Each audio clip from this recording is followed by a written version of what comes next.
The Survivor Specialists are back, and today we have our episode 3 predictions and prop bet game. I am joined by Joseph Darowski, the author of Survivor: A Cultural History. He has joined the podcast before, I think, with his sister Kate, right? Sister Kate. Yes, yeah. My sister Kate is the co-author of the book. She's not able to be here because during the premiere of season 50, she went into labor. So It's crazy. You think about all these people in the Survivor community, how massive it is, and all these people who dedicate so much time. You both write a book about it, and somehow the timing worked out in that way that she went into labor on the premiere of the 50th season. That's incredible. yeah, she had texted me some of her thoughts about the beginning, and then I stopped getting any text updates, and I just assumed. Was that one where like you went, I don't know like how close you all live, but it was like, I'll go to the hospital at 11:05, like I'm not getting there before the end of this episode. No, so we're in a different time zone, so I'm always a little ahead of her. So like when we talk about Survivor, I always got to like not be the one to spoil anything, so I wait for her to comment on it. And so she was texting me some of her thoughts about the beginning of the episode and the opening montage and all of that. And then, like I said, just no more updates. I'm like, okay, she's probably busy. And sure enough, she was. So yeah, Joseph and Kate were on the podcast back in May of last year. They put out this book, Survivor: Cultural History, part of a series that they've done. And we were talking about everything throughout the first 47 seasons or the 46 seasons, and talking all about the big moments in Survivor history and everything like that. And Joe was like, hey, I want to come on and I want to talk about 50 at some point. We got to make this happen. And what are you thinking so far about the season? I think largely it's been a delight having these characters that we're already familiar with, or I guess players that we're already familiar with, some of whom are characters. It just makes an instant connection with the content that we're getting compared to like some seasons where there's this feeling out and like we're getting to know who everyone is. And sometimes like when you get a first boot in a new player seasons, like I hardly got to know them and I didn't know, who had connections or anything. And this one kind of comes with a lot of preconceived ideas about who these players are going to be. And so it just feels like we're able to hit the ground running. It is a very different flavor to have that returning player season compared to the new player season. I think both are great. We need both. And I don't want them to become over-reliant on one versus the other. But because it's been so long since we had a returning player season, I think we were, as a fandom, like really ready to see some of our favorite players back on the island and some configurations of favorite players that we hadn't seen before. Yeah, I mean, I think what's going to be crazy coming to this episode, and we obviously have the tribes after the swap. So we do know what's going to happen here, but we're getting Coach and Colby on the same tribe for the first time ever. They played a season together. They both made the jury portion of the game, but Coach was gone before the merge. So the two of them had never actually been on a tribe together. Now we're going to get them together on a tribe on this season. Like this is fun. I'm having fun with it. And I don't want them to go the route they did after Heroes Villains, where all of a sudden season 22 had returners, season 23 had returners, season 25, season 26, season 27. It was too much, but this really proves it has been too long. We have needed it and we have been missing it dearly. Yeah, and like just I felt a different energy in like the preseason again, because like it's not see how much you can learn about someone from a 3-sentence bio and a job description. It's like, imagine what it's going to be like to see, Devins and Mike White have a conversation or something like that. Yeah. And in terms of ratings, I mean, I'm sure CBS is looking at this. Season 49's premiere was 4.03 million. This season's premiere was 5.06. So about a 25% increase in viewership one season to the next, which does not happen in today's day and age of media. Like that is not what happens in today's TV. So that has to be signaling to them like, look, people were ready for this. Even we weren't that stoked about the cast. Like some of these people were really excited for it, but then there are other people you're going, why is that person there? And still it went up by that much. I mean, it just tells you, and you got a lot of people to pull from the new era, from old school people who are hungry to get back out there and play. I feel like there's a lot of potential that we could be seeing 52, 54, 56. At least 2 of those 3 seasons are going to be returning player seasons, I think. Yeah, like you said, there was definitely some head scratching decisions about the cast where, at least from the audience side of it, not the production side of it, it's like, well, why not this person instead of that person? And yet the evidence is there that audiences seem to be embracing this, or at least we're excited for it.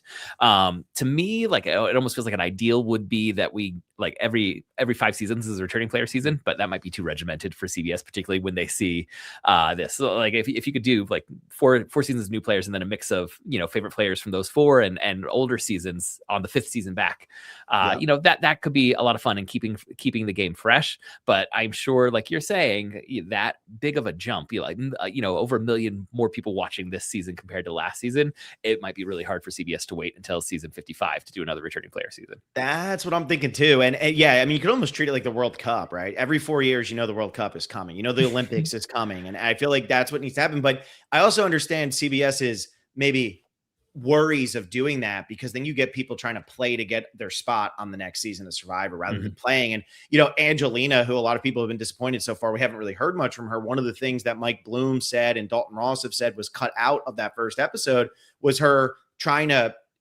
make a trade, because that's what she's known for. She did the rice negotiation. She was trying to make a negotiation.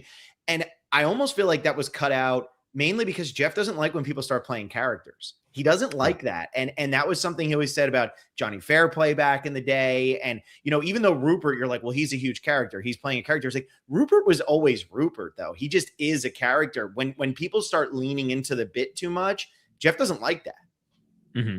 Yeah, like even Coach, who definitely has some aspects that feel at times performative, as we're learning, as he insists that he's going to be a new version. It's like, no, this is just who Coach is. Like, he is just, himself, and himself is this larger than life kind of character. Yeah, exactly. What do you think about him almost drowning and being saved by Jonathan Young and the boat? We've never seen that happen before. Yeah, actually seeing the safety crew, we don't get to see that peek behind the curtains very often. I like that Coach gave credit to Jonathan for saving his life when that boat was, also right there, and safety swimmers probably circling down below. Exactly. Jonathan actually had almost nothing to do with it. He just yelled on shore, and it looks like Jonathan's like standing in the water, even though he's, just crazy. Jonathan really is. He's a freak, man. You're seeing it even more, I feel like, on this season. He's a different level of just watching him dive into the water from a platform compared to all the other players, some of whom are doing competent dives. It's just like, that's a different level when Jonathan is the one diving into the water. Now, some of the other players, it's comical, their dives. Like Devin's had a lovely attempt at a smooth dive off of the platform. But then you just contrast that with Jonathan. You're like, this is a different level of competence in the water that's happening here. Did you see Cerise off the really small platform? It's just a belly flop. Yeah. Poor woman. She's played Survivor 6 times now, and diving's not there. And I mean, Aubrey, she took the swing and she just face planted, and you could feel the impact that Aubrey had there, and that she had to turn around and go back and do it again. But I feel like it's been delivering. Is there anybody who's disappointed you or surprised you positively so far? I've been missing some players from the edit. My preseason pick to win it all, in part because I assumed she'd come in with a low threat level, was actually Tiffany, and she has barely been on the screen at all, which, okay, are we in an Erica situation, or did I just make the wrong pick at the beginning, of the season? And so more from the edit, like, I feel like it hasn't been spread around. Now, some of that is, who goes to tribal. Of course, that tribe is going to get the bulk of the screen time. That's just the way that the show has to be structured. I wouldn't say I've been disappointed in how anyone is portraying themselves. In some ways, it's just we're getting what we expected from Joe and from Coach, and Coach and Ozzy when they were making up, oh, that's not as fun, and then immediately they had a fracture in that relationship. So there is still definitely fun to be had there. I think it's interesting to see some people who feel like they are trying to be different, and then so quickly it just kind of becomes who they are. Like Rizzo has kind of been ebbed and flowed, it feels like, from the Rizzo that we knew in 49. Like, he came in hot and it's like, okay, I gotta cool down, but then it feels like he's back already. Like, you can't just not be yourself, I think, when you're getting broken down by the elements and the stress of the gameplay and everything, despite the cameras being there and despite knowing that this is going to be edited and trying to put a certain face on. You're still just yourself. Yeah, and the thing now, Rizzo's going out and he's the only person from his tribe that is going to be on this second tribe, because the way that it broke out, he's over there, and I'm pulling up the tribes now. He's over there with 4 people from Kahlo, 2 people from Orange, and then Rizzo's solo. So yeah, Rizzo's not going to be able to hide who Rizzo is. He's going to have to just be Rizzo. I mean, it worked for him in his last season. He got in the 4th place. If he gets to final 3, he has potential to win that. And I mean, he won over Colby in about a day. So maybe that's all it takes. Yeah. But it didn't feel like he also then lost the hard workers on his tribe by the next day. Yeah, I know. Rizzo, I had Sophie Bellardi on the podcast this weekend, and I was like, so was Rizzo the hardest working person on 49? Is that going to say a lot about 49? And she was like, he wasn't. It's okay. so 49's not all lazy, just letting him get away with it because they were all getting away with it. But hey, it's a different game. And I mean, Q has an old school mentality. Joe has an old school mentality. Jonathan has an old school mentality. But most of the other new era players, like, that stuff's just not as important to them as it was back in the day. And it really isn't something that really ever gets people in trouble anymore. Yeah, and it's interesting. I think the move is always to kind of like follow what the majority is. Like if the majority wants to sit around the campfire and talk, you should be sitting around the campfire talking, not like angrily dragging in firewood. But if the majority is, which it seemed like on Rizzo's first tribe, the majority was kind of out there gathering food and fire, and he chose not to. That stood out to the majority, and so you got to read the room or read the tribe, I guess. Yeah. On what you should be doing on that. I think in part because of the shorter gameplay, like it does seem like the new era is far less invested in building a good shelter. Than some earlier eras where like it's a big difference to have a couple, that many days on the sand versus on bamboo. And if you feel like you're going to be there, you might want to set up the bamboo, but with all the not knowing if you're going to be on the same beach, like the game moves so fast that you're not even on your starting beach for as long as you were in the original era. So like, why take the time to invest in setting that up when you don't know which beach it's going to end on or anything like that? Yeah. I mean, we had the biggest season cast wise in the history of the show at 24, and they're swapping before they even get to 20. Like we're at 21 and they're swapping already. And I mean, obviously we end up losing Kyle because of the injury, but it makes me wonder, were they always planning that episode 3 was going to be a swap? Like, were they maybe considering that if Kyle wasn't going to get pulled, would we have seen both Savannah and Jenna be voted out in episode 1, and then episode 2 would have been something totally different? I wonder what they were thinking with that, because it's like you're saying, I think we're on day 7, if that, and we're already swapping. So what's the point? And then you get Australian Survivor, which is going on at the same time. They're airing it to make us podcasters' lives really, really brutal.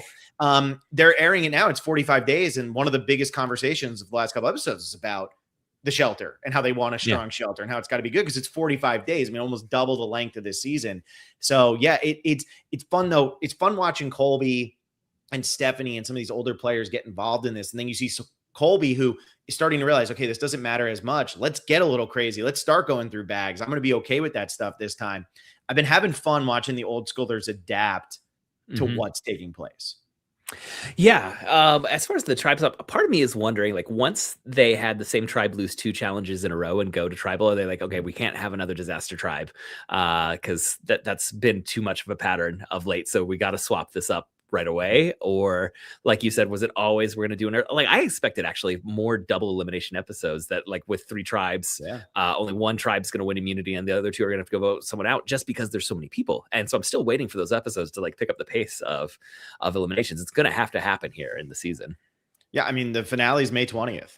We're doing this podcast on March 10th. There are 21 people left in the game. There's still more players than ever before. Yeah. Like, and if they don't do a double boot this week, we're going into episode 4 with a starting season, and I'm curious what it's going to look like. We don't know if this is a double boot or not. Some people were saying that in some of the press photos they put out, it looks like there was only one idol, but then it looked like it was the silver idol. So if it was the silver idol, why would you get rid of the golden one if there's only going to be one? Gold normally means first, silver normally means second. So you think they get rid of the silver one, but I'm not sure. So I don't know what we're going into it this week. I would think, though, you got to start looking at double boots. If it's not this week, I would assume the next 3 or 4 episodes are going to have them, because I don't want post-merge to just be, like Survivor Fiji, Michelle Yee open it up and going, oh, man, like, or not Michelle. I'm thinking of Cook Islands when they open it up. I don't want that situation of, oh, why did we pull this open? So, yeah, I feel like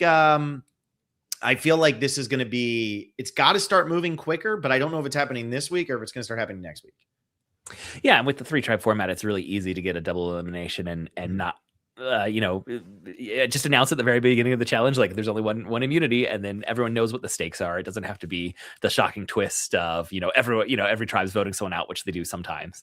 And you're really just playing for like a meal at tribal or something like that. You can very easily just say only one tribe safe. Everyone else, you're going to have to go vote someone else out.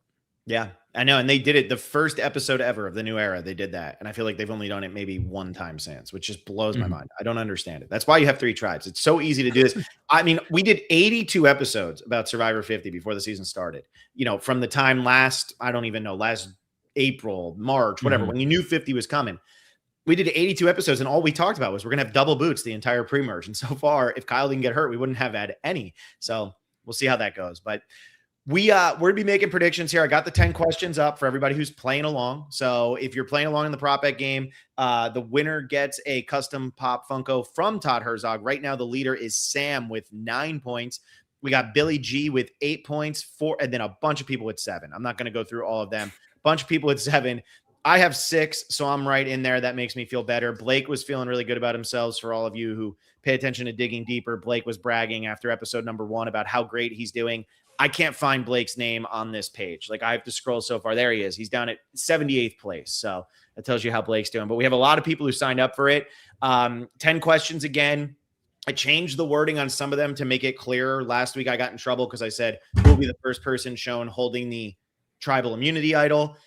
And I meant after the challenge, but then I realized like Stephanie LaGrossa comes walking in with it. And it's like, well, she's technically holding it. So I ended up doing 2 there, but I'm trying to clean it up. First time we've ever done it as a weekly podcast. So everybody bear with me as we go through this. We have the new tribes. So we'll talk a little bit about that. I know we have, we already talked about the one with Rizzo. I'll just read these off real quick so everybody can play along. I know, Joe, you have it in front of you, but the new orange tribe is going to be Charlie, D, Jonathan, Camilla, Rizzo, Devins, and Sari. The new green tribe is going to be Aubrey, Chrissy, Coach, Colby, Genevieve, Joe, and Tiffany. And the new purple tribe, Angelina, Christian, Mike White, all 3 David versus Goliath, Emily, Ozzy, Stephanie, and Q. So those are the 3 tribes. We got our questions. What stands out to you, though, before we get into the questions about those 3 tribes? Is there one that stands out to you as they're going to dominate, they're going to lose? We don't know if there's going to be only one tribe winning. Is there one, if there is just one tribe winning, that you're saying, wow, they have a huge advantage? How are you feeling about the way this broke out? I think the most interesting thing may be the David versus the Goliath, trio being back together, but then also a whole bunch, from Christian's tribe being there, because you got Christian and Ozzy, all right, and still together. So like, what is that dynamic like? Who's going to be pulling? Like, are those 3 going to get back together, and who's going to be pulling from their starting tribes, with them in there? So to me, that's like and that's part of the joy of the returning player season, is that pre-existing relationship is so clear to us as viewers. What's going to be like when those 3 get back together, and what will the dynamics on that tribe end up being? Yeah. And I mean, I'm like the biggest Colby fan in the world. I've been talking about Colby nonstop since I found out he was going to be on the season.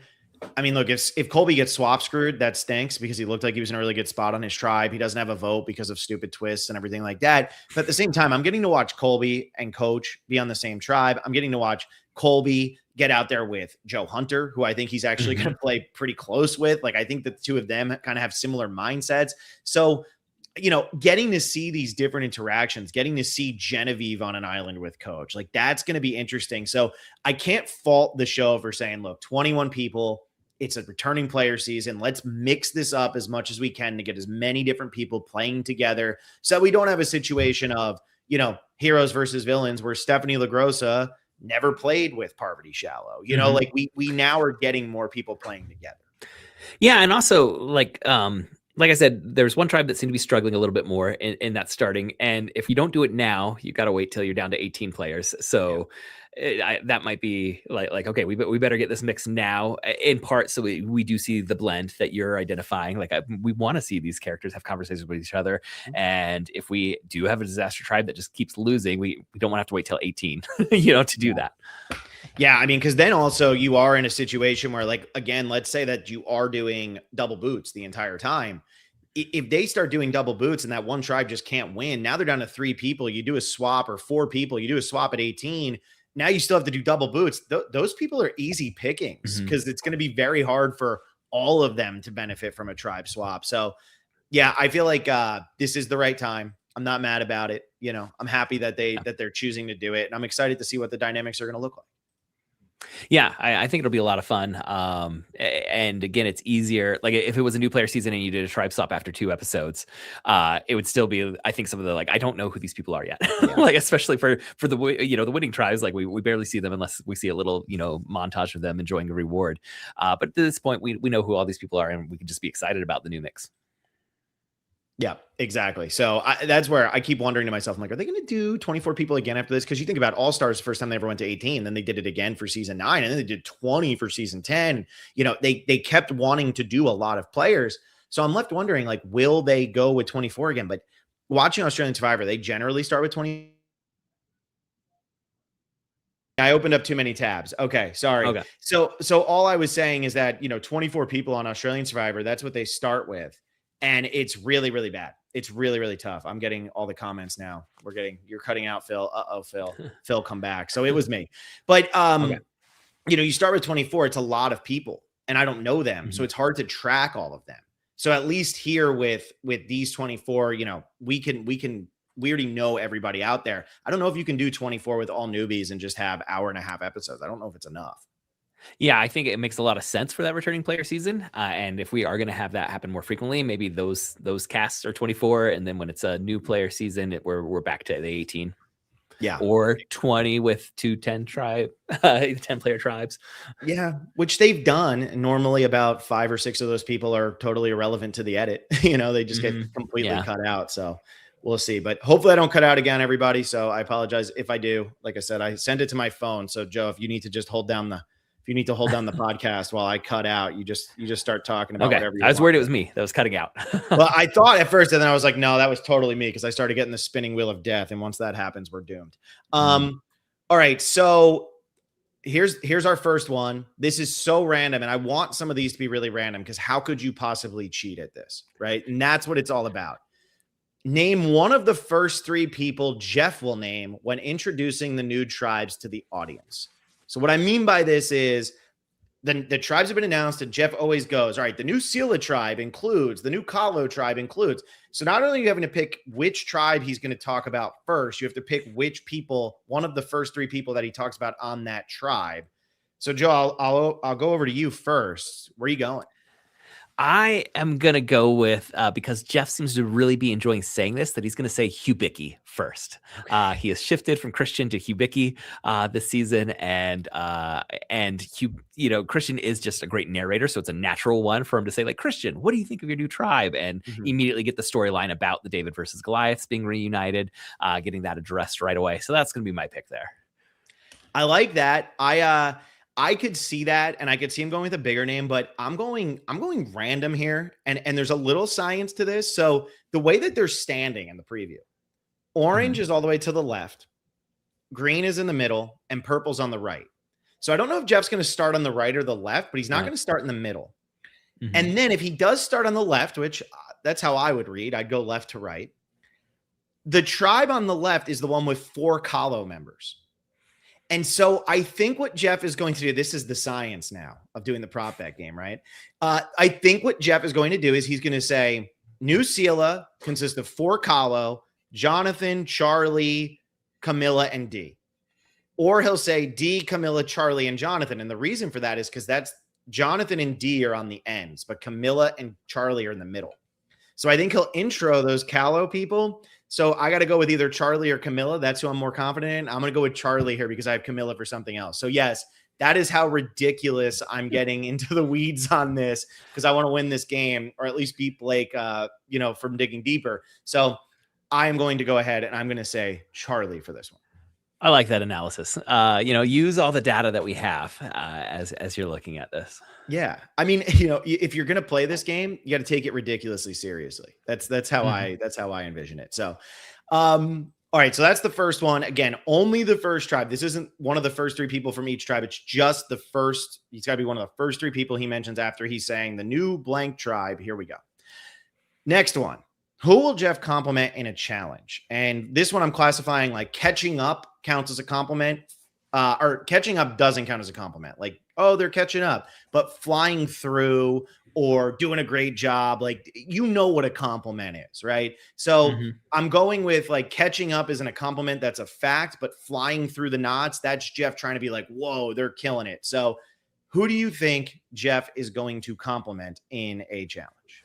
So I was of two minds on this, kind of like with your being a little too scientific about it and like thinking through all the mechanics. Jeff loves to compliment the hypermasculine men who are having a great moment, but then he will also really highlight any older women who he thinks are doing very well in a challenge. And this season, like everyone kind of, I think it just mine counts as an older person, because we have, especially now that Savannah's gone. We got Rizzo. Is that our only one in the 20s left, right? I think D and Rizzo are the only two. Okay, yeah. D also. Yeah, that makes sense. So I'm going to go with Chrissy on this. I'm going to choose Chrissy Hoffbeck as someone that Jeff is going to just notice is doing particularly well at a physical part of a challenge. He's going to want to make sure that everyone knows that is happening. Yeah, I think the other thing that helps too is if Chrissy tends to do puzzles, if Chrissy ends up on a puzzle, he's definitely going to be like, Chrissy doing this, because Chrissy's not going to do bad at the puzzle. She never has. Right. Yeah. Well, I went with the hyper masculine. I went Jonathan. It had to be one or the other. Yeah. Yeah. I don't think we're getting water on this episode. It looks like the challenge is land-based, or at least from the edit or from the preview, it looks like it's land-based. Now there could be two challenges. I don't know.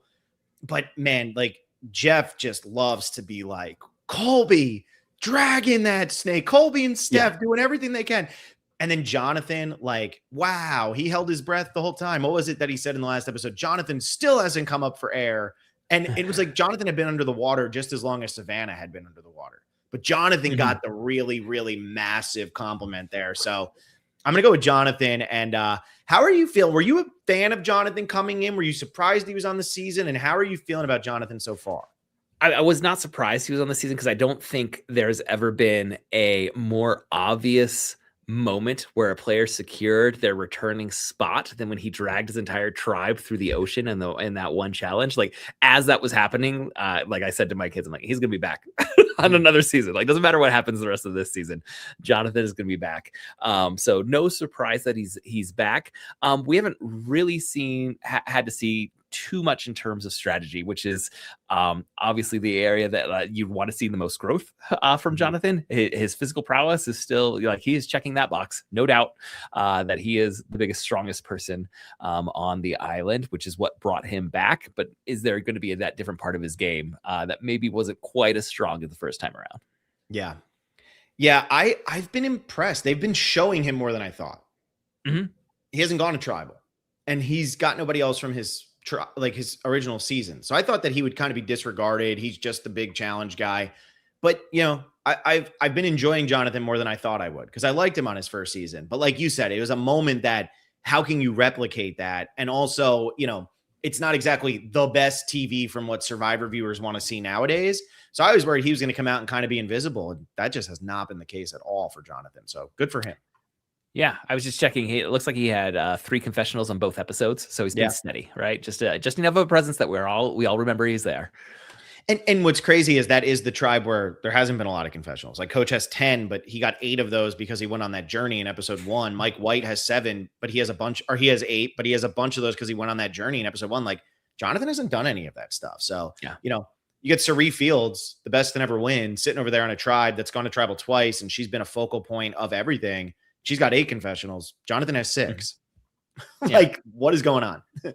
So that's the weird world that we are living in. All right. So I feel like I'm choosing a bad time to bring this one up. I haven't brought this one in yet, but I should have earlier. And I'm worried that this one's just going to be mentioned by Jeff, but we're going to try it. If it doesn't work this week, next week, it'll be happening again. Who will say the episode title? Now, the episode title is, Did You Vote for a Swap? Yeah, and there's a few people who you can kind of hear that phrase coming out of their mouths, like in an exasperated way. Like, you know, if someone's complaining about it or if someone's too happy about it, it's like, did you vote for this? Or they're not happy about how things have gone. And so it was more like, who could I hear saying that is kind of what I was thinking. And so I'm going to say Q, because I could definitely hear that sentence coming out of Q's mouth. I could too. An exasperated Q saying, "Did you vote for a swap?" Like yelling at the camera. That makes a lot of sense in confessional. And I was trying to think who would say it in confessional as a, Jeff might say this, but why would Jeff be saying it to the players? I almost feel like he's going to say it's a swap, and then you're going to get a confessional if somebody's saying, "Did you vote for a swap?" Like, come on, or you're going to get one of the players asking another. And the one I could see doing it because it's going to be breaking news. We got a tribe swap. Is Rick Devens. And so I'm going to go with Devens for this one. I like the Q pick a lot because Q is always great for a confessional complaining about something. And I do feel like complaining about the tribe swap makes sense. And that could be great where he's like, cancel Christmas if you voted for a tribe swap, But I feel like Devens with the whole breaking news thing, and I could even see Devens calling it out to somebody like on his tribe being like, did you vote for a swap? Really? Because I think somebody had said that to him in episode 1. I think Devens was involved in a what did you vote for type conversation. It could even be a meta one where he's talking to the fans. Like, hey, like this is too early for a swap. Fans, did you vote for the swap? Yeah, I completely agree. So I'm going Devens. I like the Q pick. I know a lot of people are saying Jeff, but Jeff isn't an option for this game, everybody. You have to pick a player. So if Jeff is the one who says it, it's just nobody gets nobody gets the points. So we'll see what happens there. The two names I'd written down were Q and Devens, so I think we were kind of on the same wavelength. We started going. I was like, I don't have a backup, so we better. If he says Devens, we're just going with Devens here. Yeah. All right. So next one, who will have their mouth blurred? So this has been happening quite a bit on this season. We've had a lot of potty mouths in a way that we haven't, I don't feel like in recent seasons, but I think there was like 5 or 6 people who had it last week, which I was really surprised at. So who do you think is going to have their mouth blurred? Okay, here's the thing. I had written down a few that I thought based on the season so far that would, but then as I was trying to like just double check everything, I looked at the preview for the next episode that played at the end of the episode, and there's a player who has their mouth blurred in the preview. So with that little bit of research, I have my pick, and that is going to be Christian. Okay. Wow. Okay. So look, I say it all the time. If you're playing in this game, there's a lot of people who are going to play in this game who don't listen to the podcast. If you're playing in this game and you just made it to 32 minutes into the podcast, you just got to give me, right? I did this last week with Who Will Cry, and Genevieve cried in the promo that they put out. We saved it for the last question. If you're playing along, if you're watching the previews, but if you're not listening to the podcast and you missed the preview, now you don't know. I mean, I'll go with somebody else because I didn't see this preview. This is a lack of research on my end. I was too busy trying to figure out if what do you call it? If Charlie or Camilla was going to be mentioned as one of the first 3 names. But I do like, I like that you found that, and good for anybody. There's, the 100 people who are listening right now, you win. Yeah. Congratulations. And I did not have Christian on my list when I had originally jotted down a couple names. Yeah. I mean, he'll have his mouth blurred and everything else blurred too. He's had quite a go of it. What's your feeling on Christian? Is Christian getting a winner edit? Did they make a man who pooped his pants look good on TV? Okay, I think, first of all, if he had not had wonderful self-deprecating confessionals, I don't think they would have shown the sequence. The fact that he embraced it and talked about it, I think that gave the editor's license. But also, I thought it was really interesting that he did not get the dodo music when that sequence was happening. Somehow he was able to, like you said, have some dignity about it, or at least some self-deprecation. But it was like he's making fun of himself, not the show making fun of him. Whereas when they show Chrissy being nice to other players, they gave her the dodo music.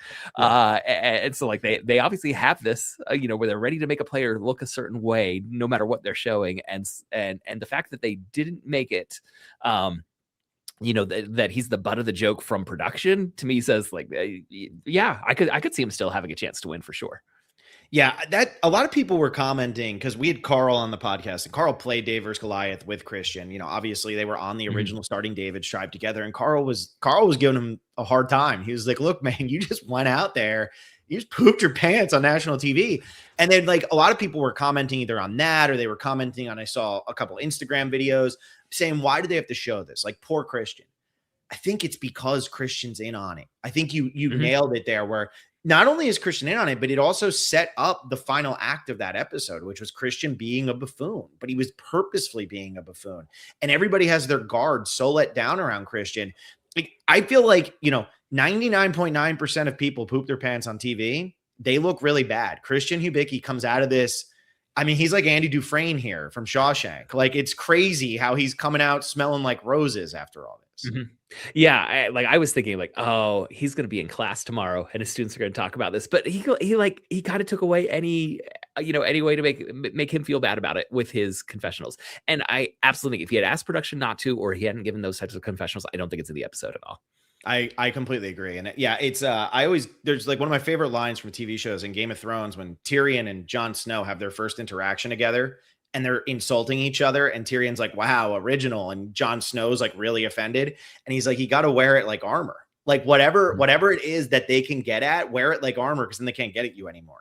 And I feel like that's what Christian does such a good job of with his self-deprecation and stuff. You really like, you could go up to Christian, one of his students could go up and be like, I can't believe you did this. And Christian's gonna be like, yeah, I did. I was on TV too. How's that? I played Survivor twice. How many times you've played it? Like, I feel like he's golden. It doesn't matter. He's taking it in stride. So, all right. Well, so you went with Christian. I didn't even say mine. I'm gonna go with Q. So I now that I know that Christian's there, but I'm gonna punish myself for not doing the research. So I'm gonna go with Q because Q gets the tribe swap here where he doesn't have a vote and he's on the tribe with 3 David versus Goliaths and then 3 others. And I could see him having a confessional where he drops a curse word because he's like, if I had my vote, we would be good. So I think that Q is going to end up having his mouth blurred. I think that's a good one. He like out of this swap, I don't feel good about his position, especially without having his vote. Completely agree. I feel like, yeah, it's a nightmare situation because Christian, Emily, Ozzy, all kind of close. Angelina and Q were not close. Angelina can easily get with Mike and Christian. It kind of leaves Q and Stephanie on the outs. Those are the 2 from this tribe that I'm feeling really bad about. And I mean, with Stephanie doing nothing last week, like we didn't hear from her at all. I am concerned that this could potentially be the end of Stephanie, but I feel worse for Q at this point. So. Yeah, and this is one of those examples where you can kind of lose in the shuffle of all the advantages and all the disadvantages that happened. But like as soon as I remembered, like, oh, he doesn't even have a vote. That's when, like, oh, if they go to tribal, that would be my pick to be voted out. But who knows who will go to tribal? Yeah, well, we're about to try to find out because my question to you is, who will be the first person Jeff asks a question at Tribal Council? So I'll also preface this. If there's 2 tribals, this is only for the first Tribal Council because it's the first person being asked. So if there are 2 tribals, I mean, we don't know if it's 1 tribe going. We don't know if it's 2 tribes going. Somebody in our comments on Sunday said it's going to be the Game Changers thing where 2 tribes are going to go together and 1 person is going to be voted out, which I hope is not the case because they ruined Game Changers with that twist. So I guess this will reveal which tribe you do think is going. Who do you think will be the first person Jeff asked a question at tribal? Yeah, I mean, I have 1 person from each tribe here, so now I just got to finally make my pick of which one I think. Well, why don't you go through all 3? Which 3 do you have? And then why don't you walk us through why you're picking the one you are? Okay, so I had Coach for his tribe just because he's such a go-to voice for Survivor, and Probst loves to get a good soundbite from Coach, and to give him a place to perform that soundbite just feels like a natural move for a host of the show, even if the soundbite will make no sense, like his enemy. What was the phrase that he used? my adversary, my enemy. Like those are the same thing. Yeah, it was today's adversary is tomorrow's enemy. Today's enemy is tomorrow's adversary, or something. It was like, yeah, sure, Yogi Berra, let's move on. It's so fun. Yeah. And then I had D for that tribe, just feeling like she hasn't had as much to do on the show yet, but also like she does have that relationship with Jeff from the On Fire podcast. And then Mike White as, I mean, I already said that Christian's a great narrator, but Mike White is also, the consummate storyteller. And I could easily see Jeff asking Mike to kind of sum up where things are at for the tribe, and trusting Mike's storytelling and producing instincts to give him the soundbite that sets the stage for what comes next. I mean, I love 2 of those 3 were on my short list. I didn't end up going with Mike White, but he was the one that I crossed out at the end to go with the other person, mainly just because I didn't end up going with Mike White going to tribal. But of those 3, who are you locking in? Okay, I'm looking over the tribes. All right, any tribe with Jonathan, you kind of say they're going to have a physical advantage. I mean, you got Christian is going to be solid on a puzzle, but then so is Aubrey and Chrissy. So I'm going to go with Mike White, but I don't feel like great about it. But that's going to be my pick here. Yeah, I was between Mike White and I was between somebody on that new Kahlo tribe. I agree with you. Jonathan's on a tribe. Great. You just hang out. I know that they did lose a challenge in season 42. Like, I get it, but you can just hang out and know that you're probably going to win, especially if you just need to be top 2. I'm going to put my money on Jonathan almost every time. There is a tribe here that is strong in theory. Yeah. They're getting a little old. And I am going to go with that Coach, Colby, Chrissy, Joe tribe. Yeah. And I'm going to go with Colby here. And my reason is Jeff really locked in on Jenna in episode 1. And obviously Jenna was going to go home, but he went back to the person of, you were here at the second tribal council ever. Let's do a montage of BB Anderson. Like, what are we doing? Like, crazy. And so when I watch that happen, I say to myself, Colby, even though Kyle's gone, hasn't gone to a tribal yet. And I think that, and Coach hasn't either. So I do think the Coach one is a good pick, but I could see Jeff going to Colby first because it's like, you haven't played since Heroes versus Villains. You were here on the second season. Like, how do you feel about this? And I could see him going to Colby early so they can do maybe a quick montage of Kel being voted out of Survivor or something absurd. But yeah, I'm going to go with Colby. Although I feel like Coach and Mike White both make a lot of sense. I could see D, but I just don't see that tribe losing. So I'm going to go with Colby here for this one. And hopefully that means he stays around. Unlike Jenna. All right. So now we get into the confessional situation. So you had brought up confessionals earlier. So this next one is going to be who will have 0 confessionals this week. And last week, Angelina, Stephanie, Chrissy, Camilla, and Tiffany all had 0. Where are you going this week? Yeah, okay, like, is that a pattern? Are they going to continue to be under-edited, or is there going to be a course correction and each one of them is going to get a confessional? But I'm going to kind of say it's probably gonna be a pattern, and the tribe that wins isn't gonna have as much screen time. So I'm gonna go with Camilla, still not getting a confessional, because her tribe with Jonathan, I'm gonna predict that they'll do well. Like you said, if there's 2 that are safe, I think for sure they would probably be a safe tribe, and she just hasn't been at the center of any storylines yet. Always a chance that changes, and I'm completely wrong. Yeah, I got Camilla as well. I feel like she's in a really bad spot over there. I mean, look, Angelina. Okay, so Stephanie, I feel like will get confessionals this week because, she's kind of on the outs, like we already said. Angelina's going to get confessionals. She's back with her David versus Goliath people. I think it'd be crazy if we don't hear anything from there. Tiffany, I'm not so sure about. I picked Tiffany last week. I could probably pick Tiffany again, but then that's also the tribe that I think is going to go to tribal council. So if they are going to go to tribal council, I'm going to say Tiffany gets at least 1 for going to tribal. And then when I look at Chrissy, same situation. She's on the tribe that I think will go to tribal. So I'm going to go with Camilla because the other thing that happened is the only story that Camilla's had so far is I don't want to play with honor and integrity. And then I got D and I got Tiffany. But then D last week got the confessional. And I could see D kind of being the narrator of their relationship for as long as it's going to last. And that's not an honor and integrity tribe. But if they don't go to tribal, we're not going to hear Camilla say, I'm so excited I finally get to play Survivor for the first time until they do go to tribal. So I'm in agreement with you. I think Camilla's the one who's left out this week. Okay. I was a little uncertain on that pick, but we're thinking very similar and it's not happening. Although last week, I had Clyde from Survivor Analytics on. We both picked Tiffany and Tiffany didn't get one. So we'll see. Okay. Yeah. Going the complete opposite direction now. Who will have the most confessionals this week? Yeah, and this is where you kind of want to go with the tribe that's going to tribal. And so now my debate is like, do I want to lock in? I already said the new Vatu is, because I chose Mike White to be the first one to answer. Or do I spread that around and try and pick up, a point by choosing a different tribe if you're trying to game the system here? I think I'm going to try and spread it around, actually. I'm going to choose Aubrey. It seemed like in the preview for the episode, she was getting a little discussion, and she's been able to, she has an idol. So if it does happen to be her tribe, there'll definitely be some confessional about what will happen with that idol.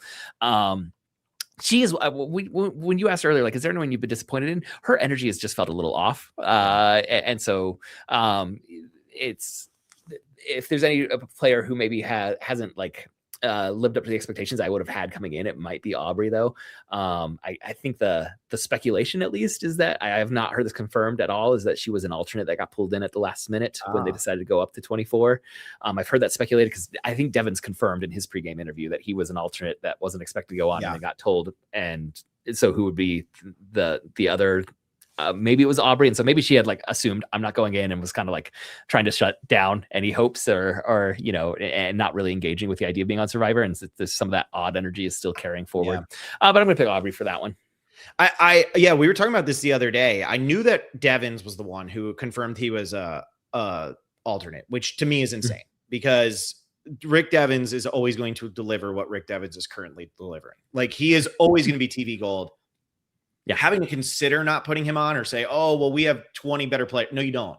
Like, if you're doing an all-star season and Rick Devins hasn't been exhausted, Rick Devins is your new coach. Like, he should be on as many as you can. And I think Christian now falls into that as well.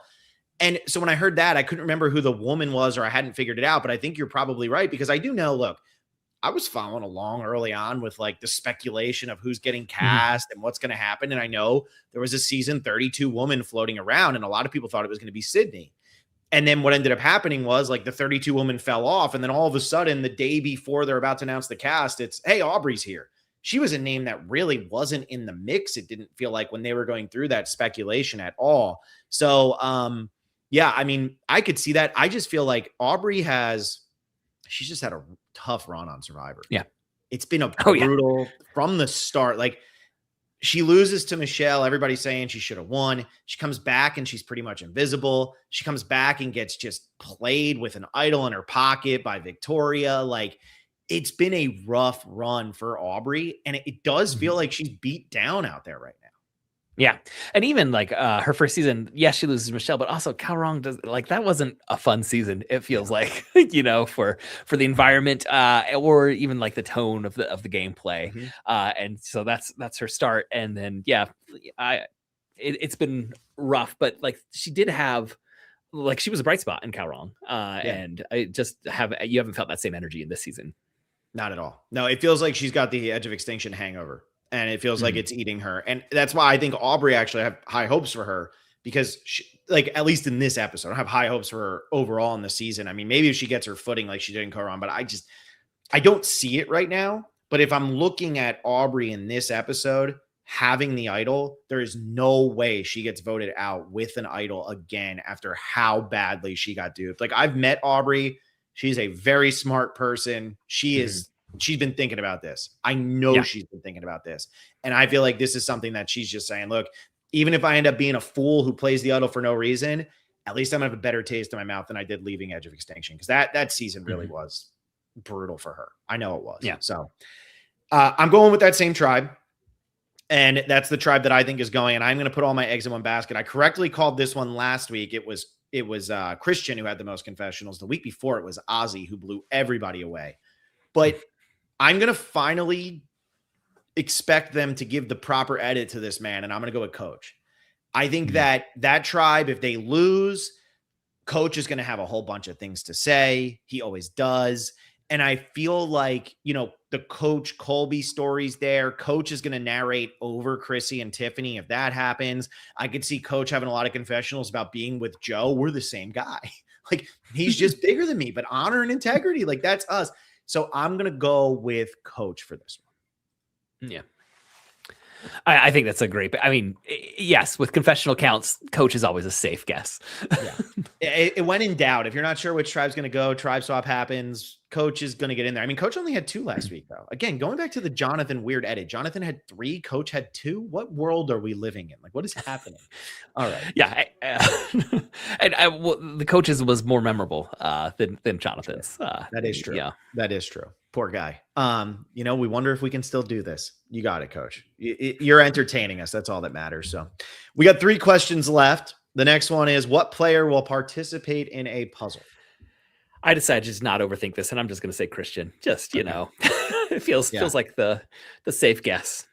I'm going Chrissy. So I also feel like a safe guess, right? Christian, Chrissy, Camilla, as long as they're in the game, pick those people. And guess what? They're all in different tribes. So if there's a puzzle, they're all taking part in it. There's no way they don't. So, all right. That was easy. Moving on. All right, here's the one. I fixed it. Who will be the first person shown holding the tribal immunity idol after the immunity challenge? So if two tribes win it, it's only the first one that counts. Last week it was Angelina who held it first. The week before it was Coach who held it first. Although you got the points for Stephanie last week because I messed up. So who are you picking this week? I'm gonna go with Jonathan. That Jeff will just go and hand it to the biggest man on the tribe, and say something about his performance leading them to a victory. I'm sticking with that tribe, and I'm gonna go with D because Jonathan, the big guy sometimes will just stand there on the mat while this happens, and D's a front row person. She's short, so if you're in the front row, that means you're a little bit easier to get up there. I mean, that's Angelina last week. I mean, she was the one who went up and grabbed it. I don't know if she was the one who was the hero of that tribe, although she was pretty good actually in that challenge. Maybe her best ever. I mean, there's also like part of the gameplay is like thinking, okay, who wants to make sure they have some screen time here? Who is the most aware of the cameras, and that this is a moment that will absolutely be shown on TV? So Angelina was a safe one. Yeah, that is true. That's a good point. Yeah, I'm gonna go with D. I get the Jonathan pick there. I mean, especially if Jonathan is the one who just absolutely dominates. Jeff will be like, everybody move away so I can hand this to Jonathan. But I'm gonna go with D. I think that's a good pick. It's a fun random question. That's probably the one that I've had the most fun with at this point in terms of questions is who will hold that first, because it is so random. And again, it's like I really wanted to do things that you can't be spoiled on, because I know that there's things that are going to be circling. And I know, especially as the season goes on, you go to one party, you go here, you might hear something, and then that starts to sit in your mind forever. But like, even if you know who wins immunity, guessing who's going to be the first one to walk over to Jeff, like, I don't know. You got to have a really good production connection to get that answer right. So, yeah, and I would guess most people in production have no idea. Like, could not tell you.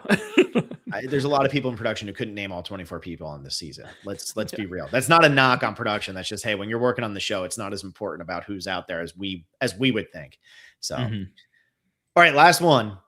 And I just lost it. Hang on, I got to pull it back up. So, who will cast the deciding vote this week? So again, this always means the vote Jeff reads when he says fourth person voted out of Survivor. And if there are multiple tribals, this is one that would go to multiple people, but it's just the last one that is held up before the person has to go. It was Joe in week 1. Forget who it was last week. Who went home last week? Savannah. I think it was a random one last week. Let me see if I can find it. But who do you have for this one here? I'm gonna go with Stephanie, because on that tribe, if it is that tribe, I think it's going to come down to Q or Stephanie. And so letting Stephanie, cast the vote that ensures that she's safe. I think that might be a move that we see. Yeah, I could see that. It was Christian last week whose vote was shown. This is where I'm actually going to put Aubrey. And my thinking with this is, when you look at the way the tribe broke out, because you have Stephanie, between Stephanie and Q, that's on Vatu. But when you look at the way Aubrey's tribe broke out, Joe looks like he's kind of in the swing position there. Colby doesn't have a vote, so it can't be Colby. And then Genevieve and Aubrey had their really weird moment in episode number 1. And I could see Genevieve going and Aubrey being the one who votes that way. But if Aubrey does decide to stick with Genevieve and Colby and potentially Coach or Joe to vote out a Chrissy or a Tiffany, I think they would show Aubrey's vote as the one being like, you were in doubt that I was going to stick with my people, but I'm sticking with my people. So I put all of my eggs in one basket here, saying that tribe is going to lose, and I'm going to go with Aubrey. So my question though, over there, when you're talking about Stephanie, do you think Stephanie would play with the David versus Goliath people? Like, what alliance do you actually think is going to fully come out of that tribe? Oh, I mean, it is so hard to know for sure, like how tight everyone is going to be with there. So, I mean, so she was with Angelina, right? On the earlier. So I could see her being pulled in, and they're just kind of treating her as a vote, but she also sees this as the only way that she's going to be safe for that. Like, to me, what makes the most sense is the David versus Goliath 3. are going to be at the center, and they're just kind of be pulling in who works for the next vote. Yeah. But maybe they're not that close. Maybe they, Christian and Ozzy are closer than we realize, or something like that. That could happen. But I would first guess would be that the David versus Goliath 3 are going to unite. Yeah, and then you got Steph, I feel like would get along pretty well with Ozzy. Also crazy, like Stephanie and Ozzy have never played on the same season. Yeah. Wild to think about those things because they're the same exact era, but they've never been on the same season, and they've both immensely popular for Yeah. when they were going. So you would expect that they would have been back. Yeah, so neither one were. So, that I could see the two of them getting along pretty well. I could see, Christian and Ozzy and Emily maybe sticking together. So, Yeah. Like when I broke it down, I said I thought Steph was in a little bit of trouble, but I think it's going to be Q who's in the most trouble if that tribe goes. And if that tribe goes, Q without his vote, I could see Stephanie maybe being that deciding Q vote, and that's the end of that. So, yeah. I think your Aubrey pick is a good one. Also, if she plays her idol and they were targeting her, then her vote will definitely be, one of the, the key ones that gets read there at the end. So I think Aubrey's a really, really good pick. Yeah, I know, like, because obviously there's 7 people on that tribe. So if Aubrey plays her idol, you could get a 3-3 vote split. But Chrissy and Tiffany aren't splitting votes together. Like, they're not close. They're not doing that. And then you can't get a 3-3 vote split because Colby doesn't have a vote. So you can't really split votes there. So I do think if they voted for Aubrey, it would be a pile on, and we might get a 1-0 vote out. Yeah. That would be Aubrey's vote. And maybe we'd see Aubrey smile for the first time since season 34 or something. I don't even know. It's been a while. Yeah. All right. So we've gone through all 10 questions. Everybody, if you want to play along, again, the link is in the description. So make sure you sign up over there. Before I let you go, though, I want to know, who is your winner pick? I know you said before the season you went with Tiffany, but Tiffany has been about as invisible as you can be. So I'm assuming you're off of Tiffany. Yeah. So because of the edit that he got for what could be the most embarrassing moment not turning out that way, I would say if I was having to make a pick right now, I'd be shifting over to Christian, saying like that was actually like that got edited as strongly as it's possible to be edited, if that's going to be included in the episode. And why does it get included? Maybe because he's going to be a main character for a long time on the season. Yeah, that's where my head's going too. Devins was my preseason winner pick, but then I watched last week and I was like, well, first of all, I'm happy Christian and Devins are both doing this and they're aligned in this. But man, Christian just came out. I mean, he looked so good after all of that. And that's just crazy to think about, because that was easily something that the editors could have dragged him through the mud. They could have made him look foolish, and they didn't. Instead, he ends up looking good. And now there's that hidden thing at Tribal. And I'm excited to see this. I mean, one of the promo scenes that they showed for this week is Rick Devins coming back, just being so excited about the fact that they pulled this off. And that's a duo. I'm sad that they're splitting up, because that is a duo that I have thoroughly enjoyed so far. Yeah, it has been a lot of fun. And I think our discussion about the Christian thing, it is a point when people do, when players do complain about their edit. Like, there's a part of me that is always like, they can't show something you didn't do. So like anything that is on TV that you think puts you in a bad light, like you did do that thing. But this is an example of the power of editing, because I think in the hands of most storytellers, that would be an incredibly embarrassing moment. And somehow they were able, through the combination of his confessionals and how they put it together and the music that they played, to not make it feel like they were, ruining this PhD's reputation for the sake of a laugh on a reality TV show. Exactly. Like because they could have. And what's also crazy to me is, like, in episode 1, we have that whole story about his son and how emotional he is. So when he's looking at Joe, I'm thinking, oh man, he's about to break down. He's really missing his son. I'm like, oh, here's Christian's winner edit, big time. It's about to be all about his son again and how he just can't handle being away. And instead it's like, no, man, I gotta go in the water real quick. I just couldn't believe it. I'm thoroughly enjoying all of this, though, so far. So we'll see what happens this week. Joe, it's always a pleasure. Where can people find your book? I got to put the link in the description here so that everybody who's following along can find it. Yeah, the book is called Survivor Cultural History. It's part of a series from, at this point, it was Rowman and Littlefield. Now it's Bloomsbury Academic. The publisher got purchased. But most booksellers, it's a prominent enough bookseller that any online bookseller should be able to get it. It's certainly available on the most prominent of those. Again, it's called Survivor Cultural History. And it was a lot of fun to just really delve in and think deeply about Survivor for an extended period and write the book. And what I have found, though, as I have continued to play fantasy survivor games like this one, it doesn't mean a whole lot for making predictions and trying to guess what's coming next. It's kind of like March Madness. We got it coming up in a week and a half here. It's like your grandma ends up winning and you're like, how did she win? She doesn't even know what teams are in the tournament. That's kind of what happens with Survivor sometimes, where like the biggest diehards, you can know everything about these people. You can know some of these people. You still don't know. You still don't know. That's why Survivor. Yeah, I've started to have my 3 sons have started to watch Survivor in the last few seasons with me and play a fantasy Survivor game. And there's definitely sometimes where it's like, well, they nailed their picks and I was quite wrong.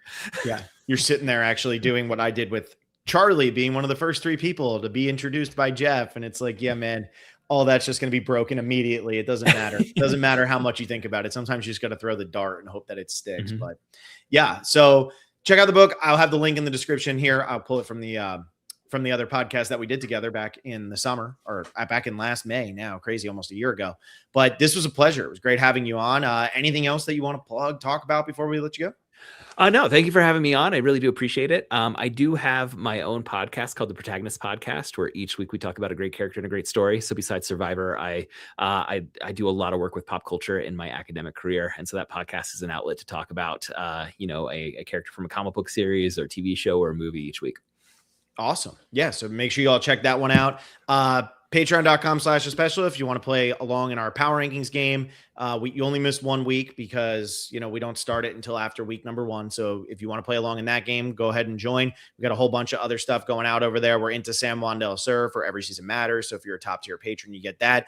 I know that today, Tegwith and McKenna dropped a Brant steal of the luckiest and unluckiest players in Survivor history. And the winner was truly hilarious when you think about the journey that the person went on, but I can't reveal that. And then tomorrow night, Will and I will, of course, be live at 9:30 p.m. right after the episode. We will be diving in to everything that happened, probably with another recap that's longer than the episode, because somehow we managed to do that pretty consistently. And then on Thursday night at 7:30, Blake and I have Joe Mena from Survivor 35 to come in and talk about Chrissy doing all these evil things like massaging calves and unbraiding hair and doing all of those things. And that's it. We got a whole bunch of stuff. If you haven't checked out Tegwit's episode with Steven from last season, that came out yesterday. So check that out. Otherwise, like the video, subscribe to the channel, and I'll see you tomorrow night.